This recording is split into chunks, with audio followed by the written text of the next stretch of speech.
Welcome back to Hoosier History, Legends, and Heroes. Welcome back to Ernie Pyle Part 5. If you haven't watched the first 4 videos in the series, I hope you take the time to watch them before watching this one. There is an awful lot of information that you would be missing. Let's do a review of Part 4. On December 14, 1943, 25-year-old Captain Henry Wascow was killed in the mountains of Italy. Ernie was present when his body was brought down from the mountain several days later, witnessing the reactions of his men. This experience led him to write his most beloved column ever published, The Death of Captain Wascow. In May of 1944 was a banner month for Ernie. He was awarded the Pulitzer Prize, the Raymond Clapper Memorial Award, and the Hoosier of the Year Award. Ernie wrote articles saying that he felt it was only right that the combat soldier should receive extra fight pay since pilots received extra flight pay. The Ernie Pyle Bill was passed in May of 1944. He would walk along the beaches of Normandy the day after D-Day and witness firsthand the liberation of Paris. Afterwards, he knew that he had to get away and made arrangements to leave Europe and head back home. Before leaving France, Ernie went to say goodbye to General Omar Bradley. General Bradley would tell Ernie that when he got home, he should stay home. Bradley also told him how much he appreciated his friendship and his influence on morale, but he had done enough. He would tell Ernie that he couldn't continue reporting from the front without eventually getting hurt. Ernie returned home on the Queen Elizabeth. The luxury liner was being used as a hospital ship. Even though he had a cold and was emotionally exhausted, he spent most of his time with the wounded. One young soldier who had lost a leg confided to Ernie that he had written his parents and told them that he was only slightly wounded. He didn't know how to tell them the truth. Ernie would write to his parents, telling them of their son's condition. The parents would say that the news was bad, but the letter made it easier on them to face the condition of their son. Ernie spends time in New York when he arrives back in America. He sits for a sculpture of his head to be made by Joe Davidson. Besides his sittings, he was bombarded by all kinds of guests, phone calls, and errands. Roz Goodman comes up from D.C. to help Ernie with everything that is vying for his attention. Dozens of radio and magazine and lecture offers were declined. Heading west after leaving New York, he stops in Dana to visit his dad and Aunt Mary.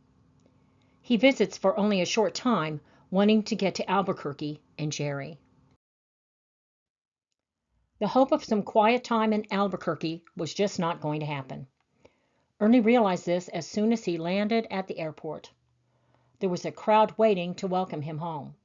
Included in the crowd was Jerry with her nurse and Lester Cohen, the producer of the movie they were making about Ernie.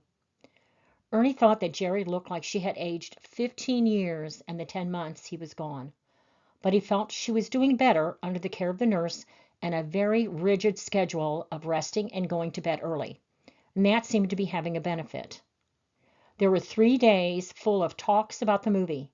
Requests came in for speeches from all over, and he turned down pretty much every one of them. He would say that he turned down Bob Hope, Eddie Cantor, and the Treasury Department all in one day. Days after Ernie's return and what came with it, phone calls, people in her home, not being able to stick to her daily routine, Jerry had a relapse and ended up in bed in tears and pain.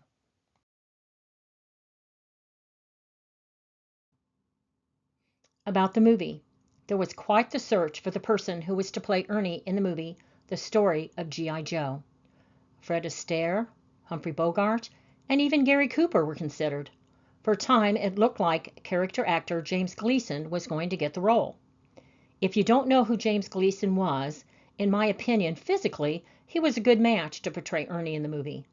But it was finally decided to cast Burgess Meredith, who at the time was active duty with the rank of captain.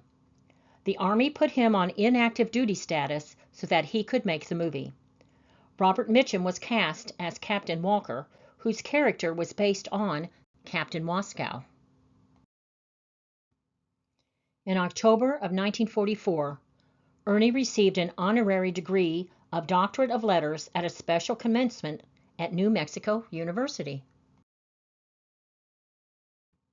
Indiana University, Ernie's alma mater, honored him by bestowing on him the honorary degree of Doctor of Humane Letters, the first ever given by the school.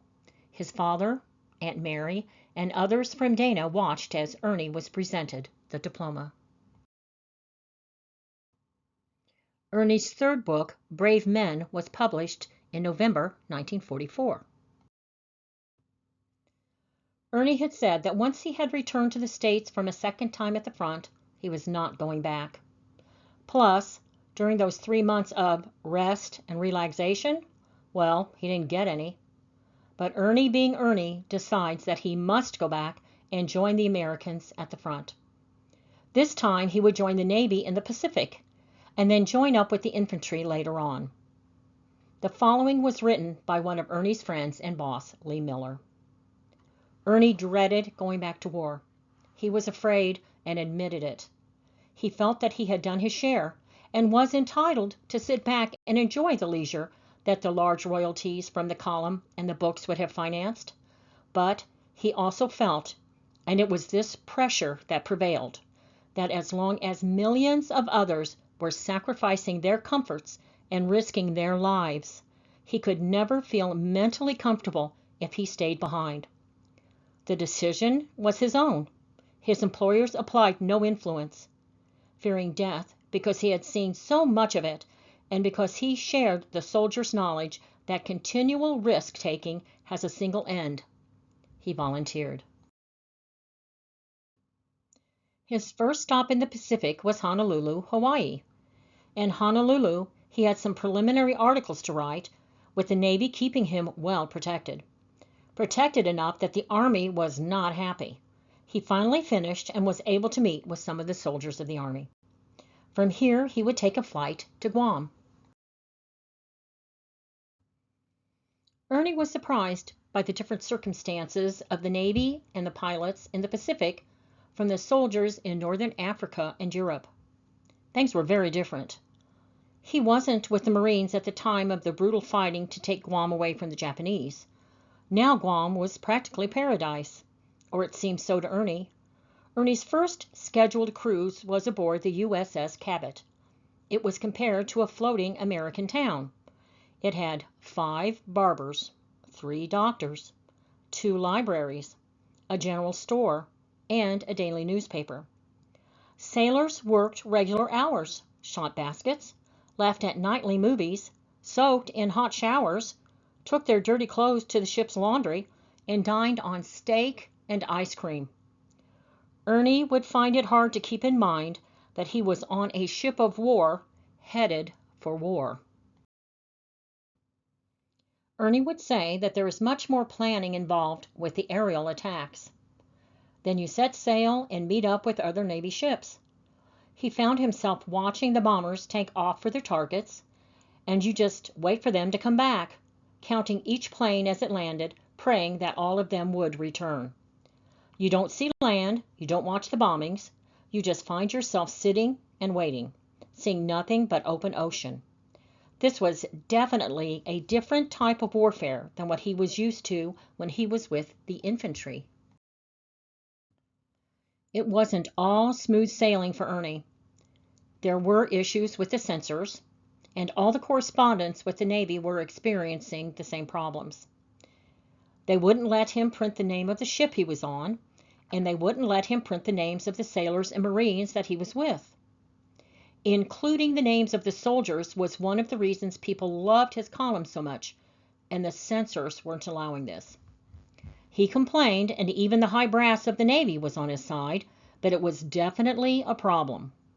Also, Ernie felt that the life aboard ship and on the Pacific Islands was so much easier on the sailors and Marines than the daily struggles of the Army soldiers.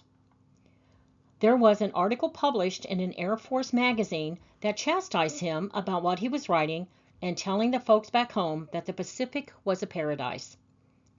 In the article, it was said that if he had just took the time to talk to the men and ask those around him, he would find out that even though they were not fighting the Germans in Europe, that these men also had their struggles to deal with.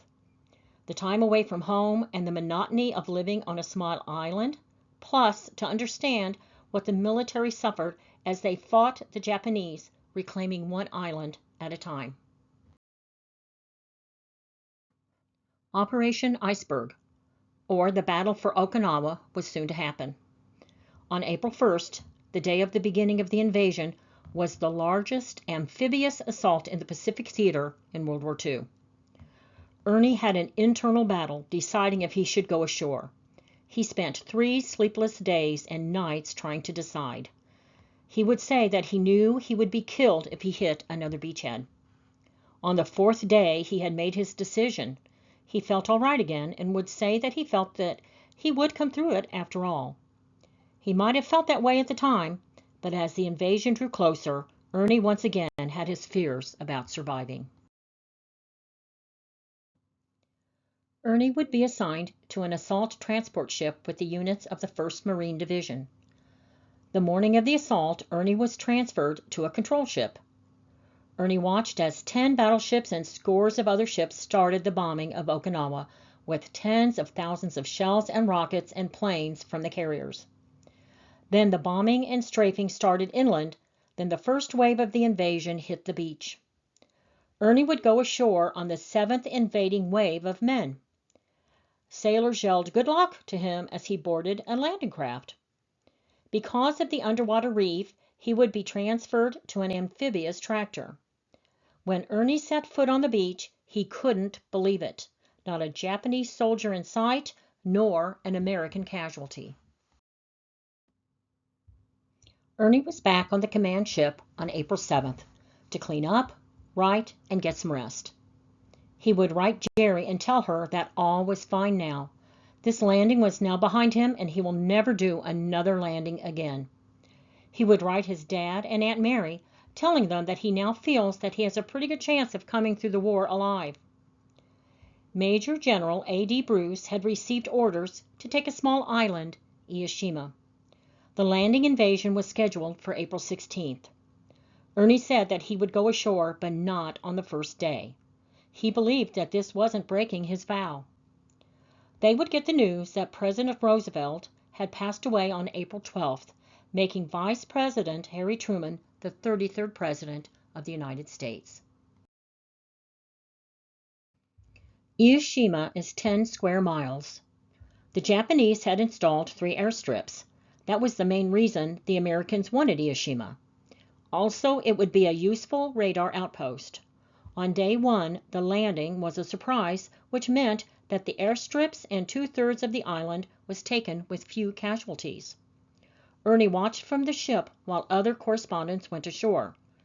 Now that night, General Bruce warned everyone not to think this was going to be easy, because the first day went so well. His words were so true, because the fighting from the Japanese for the remainder of the island was some of the fiercest the Americans would encounter. On April 17th, Ernie and other correspondents would go ashore. They would land on Red Beach No. 2. They had to watch out for mines and snipers. Ernie would decide to stay on the island overnight while others went back to the ship. He told a Lieutenant Kane that he would meet him tomorrow at 2 o'clock and then go back to the ship. The afternoon was a good one for Ernie. He talked to the enlisted and officers and would once again be in his element because he would be with the infantry. Around 10 a.m., the morning of April 18th, Ernie got into a Jeep that would drive up a narrow one-way road. As per a Sergeant Dale Bassett, Major George Pratt was sitting on the hood, Sergeant John Barnes was driving, and Lieutenant Colonel Joseph Coolidge was in the passenger seat. Sergeant Bassett sat in the back seat with Ernie. The drive looked like it would be pretty safe because there were other vehicles driving safely in front of the Jeep. Then out of nowhere, Japanese machine gun fire rang out. All 5 men jumped off and out of the Jeep to safety. Ernie was in a ditch with Colonel Coolidge and Sergeant Bassett. They hugged the ground, and the machine gun had stopped firing. As per Lieutenant Colonel Coolidge, he and Ernie raised their heads to see if the other 2 soldiers were safe. They spotted Major Pratt. Ernie smiled and asked, "Are you all right?" Those would be the last words Ernie ever said, because the machine gunner opened fire and hit Ernie in the left temple, killing him instantly. His body could not be retrieved until after dark because of the machine gunner. Word of his death started spreading throughout the rank and file of the military, shocking everyone. Word of his death was sent to Jerry in Albuquerque. It is said that she took the news bravely. The military had not been able to get in touch with Will and Aunt Mary. A neighbor in Dana heard the news on the radio and ran straight to the Pyle home to inform them of the tragic news. A family and a nation mourns. President Truman would say, Ernie Pyle knew how to tell the story of the American soldiers, flyers, sailors, Marines, because he was one of them. He slept in their foxholes, rode in their combat planes, stood on their embattled decks, crashed the beachheads in the face of enemy fire with them. Ernie didn't write about war. He wrote about the men who fought the war. Ernie could do this because of peculiar native talent, long experience, but most of all, because he loved and understood the fighting youth of America, because he was profoundly interested in them and in the fine ideals for which they fought and risked so much. First, he was buried on Ie Shima with the other fallen. After the war, his body was moved first to an army cemetery in Okinawa, then to the National Cemetery of the Pacific in Punch Bowl Crater near Honolulu. As friend Lee Miller would say about Jerry, her broken health soon went onto a final decline. She would not survive the year. She passed away on November 23, 1945. Their home in Albuquerque was donated to the city and became a public library, which you can still visit to this day. Ernie's father, Will, passed away in 1951. His Aunt Mary lived until 1960. His parents and Aunt Mary's graves are at the Bono Cemetery, not far from the Ernie Pyle Museum in Dana. Indiana University remembers Ernie. There is the Ernie Pyle Hall at the School of Journalism. Also, in front of Franklin Hall is this statue of Ernie, and right inside and down the stairs are many things showcasing Ernie. Just a few of them are his uniform and his hat. I really hope that if you get the chance, you will visit the Ernie Pyle World War II Museum in Dana. The tour starts in the home that Ernie was born in 1900. Then there are Quonset huts that are dedicated to World War II for you to visit once you have finished visiting the house. There is also an Ernie Pyle World War II Museum podcast that you might be interested in listening to. I also recommend watching the movie The Story of G.I. Joe. It's actually a pretty good movie. It's free on Prime Video right now if you are a member. Plus, it's also available on YouTube. There's actually a colorized version on YouTube for those who don't mind old black and white films being colorized.